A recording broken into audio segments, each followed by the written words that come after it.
está llegando al departamento 20 de la República Oriental del Uruguay. Agradezco mucho la invitación. Dudaba mucho de que yo viniera, Fabián. Me decía, no te preocupes, tal día nosotros te vamos a excusar. Yo no sé por qué dudaba tanto. Y me volví a escribir y mirá que va a ser este día, no sé cuándo. Y pensaba que no iba a venir. Y a mí me sorprendía. Porque efectivamente son días complicados, con muchísimo trabajo. Pero yo me he autoimpuesto en este 50 aniversario como un ejercicio de oficio, contribuir a algo que me parece sumamente relevante, que es, disputar la memoria desde una pulsión de verdad y bien,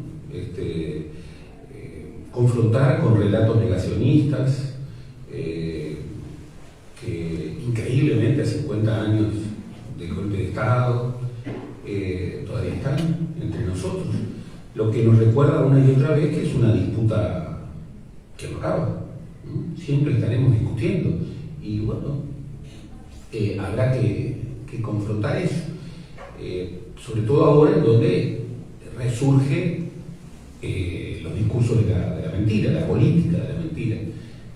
Bien. Pero mi comparecencia hoy acá estaba asegurada porque yo le inscribo en ese ejercicio de la memoria. Siempre he defendido y defiendo la necesidad imperiosa de que el Uruguay reconozca la plena ciudadanía de sus connacionales que viven en el exterior. Siempre. Y me parece que es una cuenta pendiente realmente impresionante, y que va a contramano de la historia uruguaya. Y creo más aún que es una tarea que tenemos pendiente y que tiene que estar entre los objetivos que como sociedad, como comunidad espiritual, ¿no?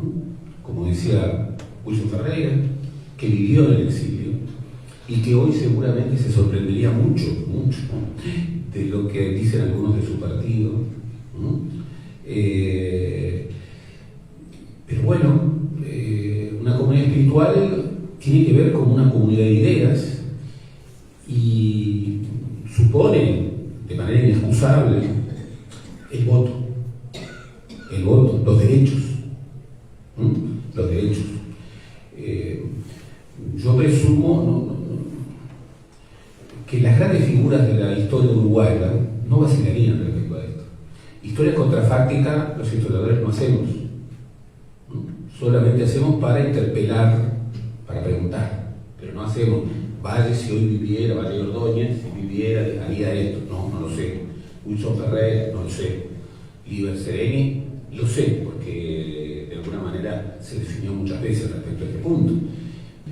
Valle Ordóñez miraba el porvenir, lo acusaban de porvenirista, y allí inscribió esa idea de la ciudadanía obligatoria para los inmigrantes como parte de la aventura del Uruguay. Y hoy creo efectivamente que como parte de la aventura de Uruguay, confirmar el Departamento 20, terminar de reconocer en toda su expansión imaginable, en toda su dimensión imaginable, los derechos que tienen los uruguayos del Departamento 20. No es conceder un derecho, no, es reconocer un derecho que ya tienen. Solo habilitar su pleno ejercicio. Me acuerdo que Gross Pierre lo decía de manera enfática, que no era el otorgamiento de ningún derecho, era simplemente habilitar el pleno ejercicio de un derecho existente. En ese contexto Bien, el libro de Fabián es un libro muy oportuno, tiene mucho que ver con Fabián, con cómo es Fabián. Fabián siempre me ha saludado con un abrazo artiguista, lo cual habla, bueno, de su manera de encarar su condición de ciudadano. Tiene esa cosa tan entrañable de argentino oriental, que es una identidad. En la Cruzada Libertadora de 1825, los llamados 33 orientales, que ni eran 33 ni eran orientales todos, Lavalleja al inicio de la proclama habla de argentinos orientales y los convoca. Bueno, cuando se trataba de construir la historiografía nacionalista, que siempre se construyó en el antiporteñismo, bueno, algunos historiadores que querían construir nación borraron argentinos. Algunos incluso fueron un poquito más cautos, solamente un poquito, y pusieron argentinos, orientales. No, eran argentinos orientales.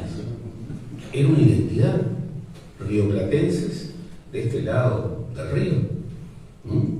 Si uno recorre toda la documentación de la época, hacia 1825, argentinos orientales había muchos.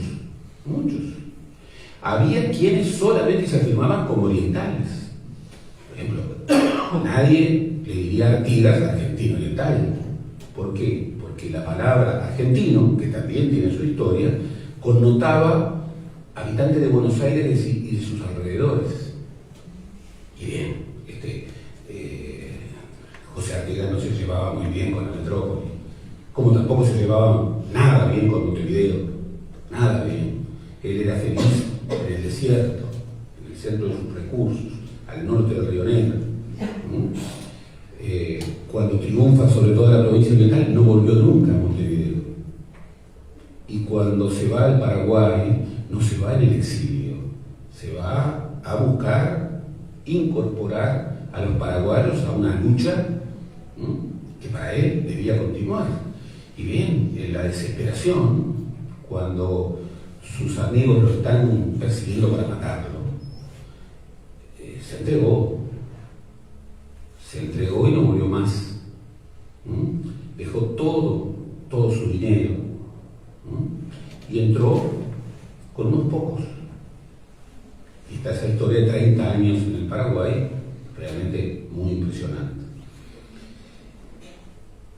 Ese desafío de terminar de consolidar derechos existentes es un desafío que tenemos tan pendiente como el desafío de nunca más dictadura, nunca más terrorismo de Estado. Tiene que ver con eso, y para eso hay que ser muy generoso, pero sobre todo hay que ser realista.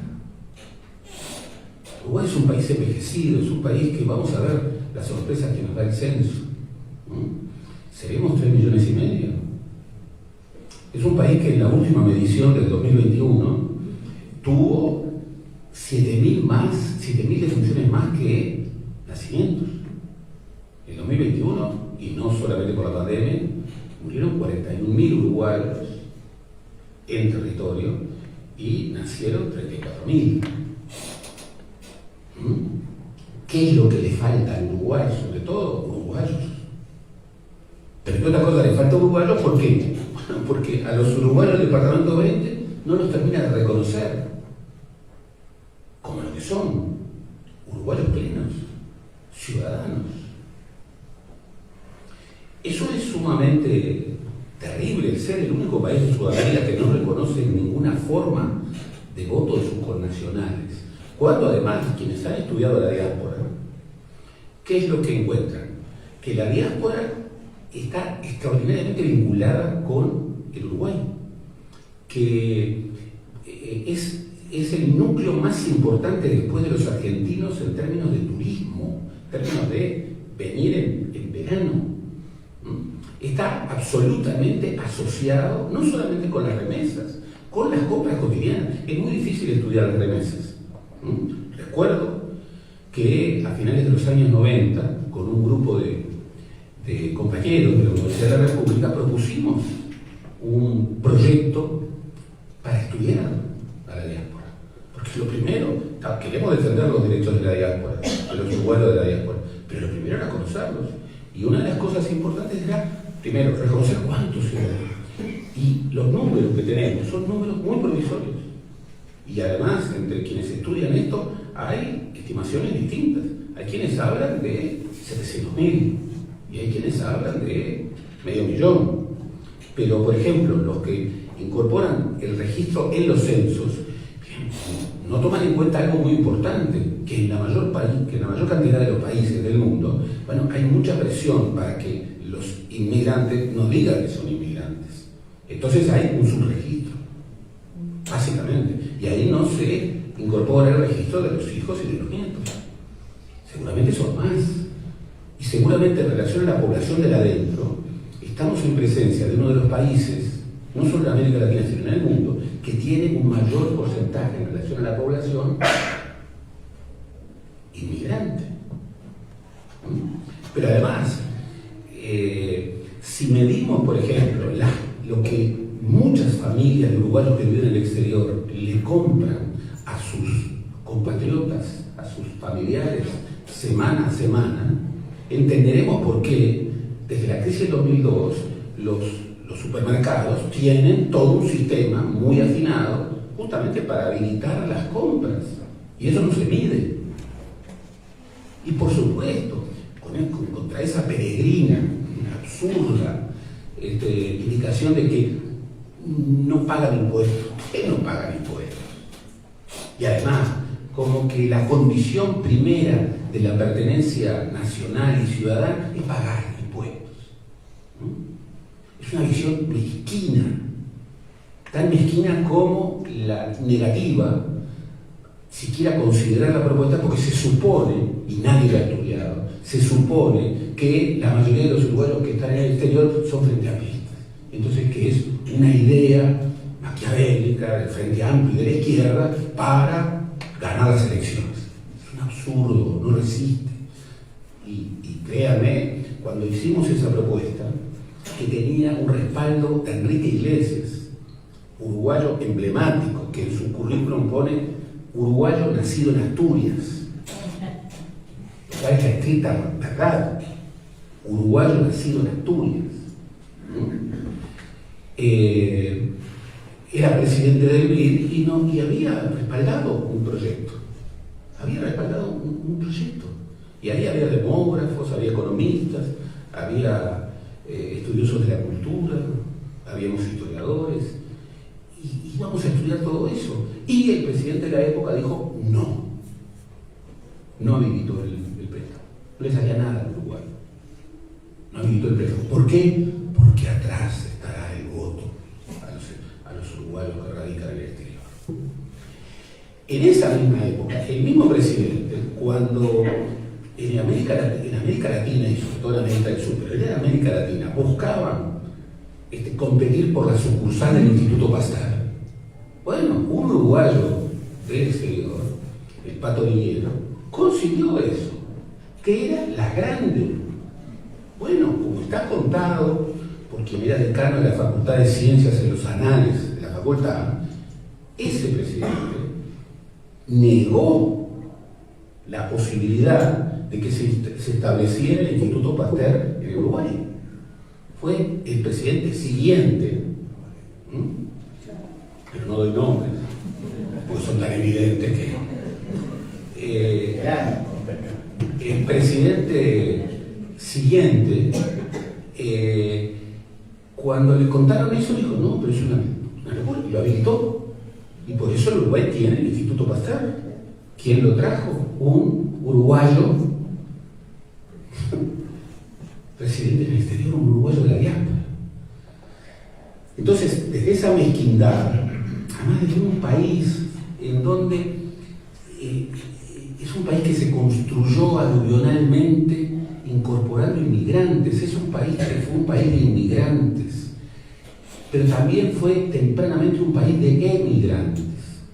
El famoso libro de César Aguirre, ¿cuándo? prueba que hacia el 900 el Uruguay seguía recibiendo oleadas de inmigración, grandes oleadas hasta 1930, pero expulsaba población, sobre todo a Buenos Aires, que ya desde entonces era la segunda ciudad en población uruguaya, y lo sigue siendo hoy,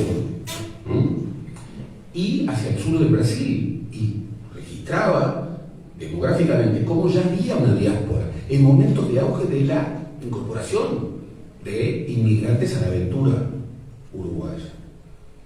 Por entonces, esta idea de emigración, tenía que ver con una disputa sobre el concepto de nación, sobre el concepto de identidad. Y allí, bueno, había, como siempre, algunos que buscaban un concepto nacionalista estrecho, ¿no? Y había quienes buscaban un concepto de nación en adhesión a valores universales, ¿no? Que era lo más lógico, Y cuando en la dictadura eterna, porque todas las dictaduras tienen esa visión estrechamente nacionalista, quien era el dictador de la enseñanza, que era el hijo del expresidente Wilman y el padre de José Claudio, ese cruce entre, bueno, Claudio Wilman, colorado, novallista, y José Claudio, anarquista, blanco, wilsonista, ahí se quedó. Y él quería afirmar, este Wilman del medio, y era un hombre muy culto, quería afirmar un concepto de nación restrictivo. Y entonces buscaba cambiar los programas escolares, buscaba afirmar, quería romper la visión de nación del vallismo. Esa visión del vallismo era una visión cosmopolita. Era la visión de que, bueno, yo tuve en mi casa los 10 mandamientos cristianos, por supuesto, pero tenía el decálogo laico, en donde mi padre, que era vallista y católico, también leía, y los valores eran los mismos. Las 10 leyes del buen uruguayo, que se le entregaban a todos los bachilleres que terminaban. Cuando terminé el bachillerato era algo muy importante, muy importante. Y ahí había una ley que decía, un buen uruguayo quiere a su familia y a su barrio, pero sabe que para querer bien a su familia y a su barrio, tiene que querer a su patria. Era una palabra con la que el vallismo no se lo habla. Pero después decía, pero tiene que saber que querer a su patria es querer a la humanidad. Porque solo siendo fiel a la humanidad se puede ser fiel a la patria, al barrio, a la familia, y en particular solamente así se puede ser fiel con uno mismo. Bueno, Wilman quería romper con eso. Y un día apareció en una escuela y le preguntó así a un niño, la maestra estaba en al borde del paro cardíaco, y le preguntó, a ver, ¿qué es la patria para usted? El muchacho medio como que se sorprendió y dijo, la patria, mi patria es el Uruguay. Ah, bueno, volvió, cesó un poquito la arritmia de la maestra, pero después quiso repreguntar y le dijo, sí, dígame algo más, ¿y qué es el Uruguay y la patria para usted? Y bueno, como si le estuviera preguntando algo muy sencillo, dijo, es la humanidad. Y Wilman, en medio de un paro cardiorrespiratorio casi final de la maestra, le replica, ¿cómo la humanidad? ¿Qué es la humanidad? Y el niño, como si estuviera haciendo el ejercicio de la multiplicación, le dijo, el mundo entero. Y Wilman lo contó en el diario terrorista, que era el diario del pueblo. Bueno, esa cadena de equivalencias. El Uruguay, patria, humanidad, todo el mundo. Era una visión que impregnaba aquella sociedad, que por otra parte se había creado a medida que bajaban los inmigrantes. Entonces, ¿cómo esa sociedad que viene de allí, hoy, le está negando la ciudadanía plena, un derecho que ya les pertenece, a sus connacionales? Es muy impresionante y esto está siendo estudiado, entren en la página web de la Facultad de Ciencias Sociales y entren a la unidad de población. Allí hace algunos años se hizo una encuesta que trataba de ver la opinión de los uruguayos respecto a los connacionales residentes en el exterior y a los nuevos inmigrantes. Y se veía algo asombroso. Primero, ese rechazo a... ¿no? Se fueron. No está bien que darles el voto a quienes se fueron.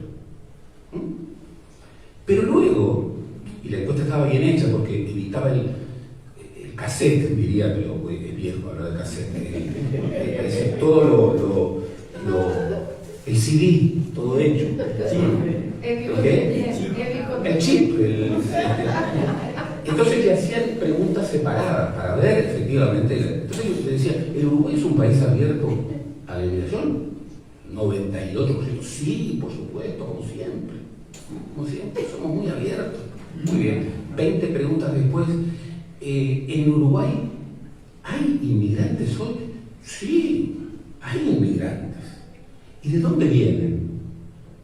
Y una cosa maravillosa, que revela algo que quienes trabajamos en ciencias sociales sabemos desde siempre, que la idea marca la percepción y que la percepción no es transparente. La gran mayoría, 60-65%, dijo algo que es inexplicable, pero bueno, marca la distorsión. ¿Cómo de dónde vienen? Como siempre, vienen de España y de Italia. Y luego, 20, 30 preguntas más adelante, véanla porque vale la pena. Vale la pena. Le preguntaba, ¿cómo vería usted que uno de sus vecinos fuera colombiano o peruano?